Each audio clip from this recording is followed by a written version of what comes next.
আসসালামু আলাইকুম everyone. I hope সবাই অনেক ভালো আছেন। আজকে নিয়ে আসলাম দারুণ মজার ঝিঙ্গে ভাজি। তো এভাবে ঝিঙ্গে ভাজি করলে দারুণ মজা লাগে খেতে।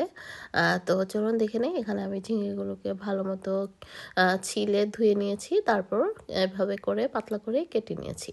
তো এখন চলে আসলাম রান্না করতে, মানে এটাকে আমি আজকে ভাজা করব। তো এখানে আমি বেশ কিছু পেঁয়াজ কুচি, কাঁচামরিচ এবং দিয়ে দিলাম কালো জিরে। আর পাতিলে তো অবশ্যই তেল তো দিতেই হবে, তো একটু লবণও দিয়ে দিলাম। সব কিছু একসাথে দিয়ে আমি এটাকে একটু ভেজে নেড়ে চেড়ে নরম করে নিচ্ছি।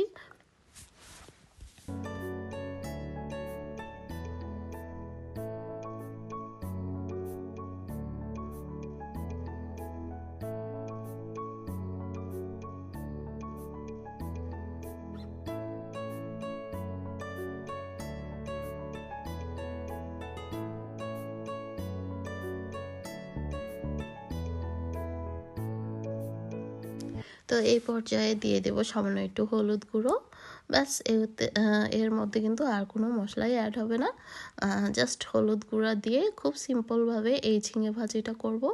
আর খুবই অসাধারণ লাগে, মানে এইভাবে ঝিঙে ভাজি যারা করেছেন এর আগে তারা তো জানেনই, আর যারা করেননি তারা একবার হলেও করে খেয়ে দেখবেন যে আসলে সত্যি বলেছি কিনা। মানে কালো জিরাটা দিয়ে এভাবে যদি ঝিঙে ভাজি অথবা পেঁপে ভাজি, যে কোনো ভাজাতেই যদি একটু সামান্য পরিমাণে কালো জিরা অ্যাড করেন, দেখবেন এর টেস্ট অন্যরকম লাগে খেতে, আর খুবই সুস্বাদু একটা গ্রানও বের হয়।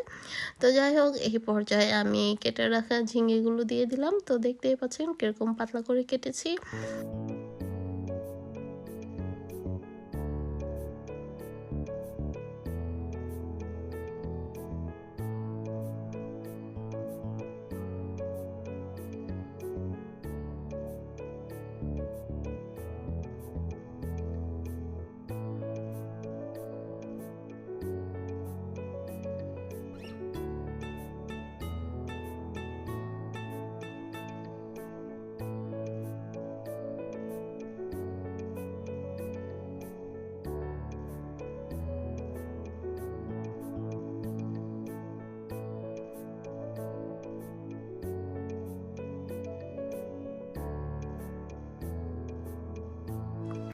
তো এই তো দেখতে পাচ্ছেন ঝিঙেটা কিন্তু অনেকখানি কমে আসছে, আর এর থেকে বেশ পানি বের হবে। তো পানিটা রান্না করতে করতে কিন্তু অনেকখানি কমবে, আর কিছুটা তো থেকে যাবে, যেহেতু ঝিঙে বলে কথা, ঝিঙে থেকে বেশ পানি বের হয়। তো পানিটা কিন্তু খেতে খারাপ না, মানে ভাতের সঙ্গে। আর খুব বেশি কিন্তু এটাকে ড্রাই ড্রাই করলে ভালো লাগবে না, একটু ভেজা ভেজা থাকলে এই ভাজিটা খেতে সুস্বাদু লাগে। আর এর মধ্যে আমি বেশ কিছু ধনেপাতা অ্যাড করেছি।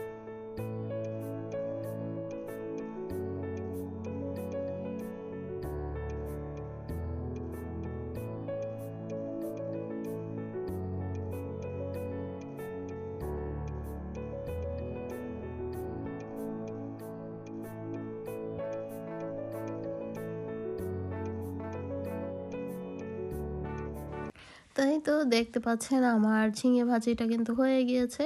তো শেষের দিয়ে আরও কিছুটা ধনেপাতা দিয়ে আমি চুলাটা অফ করে দিলাম। আর এই তো খেতেও বসে গেলাম গরম গরম ভাত দিয়ে। দারুণ মজার ঝিঙে ভাজি।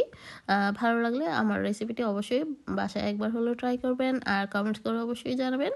তো আজ এই পর্যন্তই। সবাই ভালো থাকবেন, আমাদের জন্য দোয়া করবেন, আর আপনাদের জন্য রইল অনেক দোয়া। আল্লাহ হাফেজ। Thank you for watching.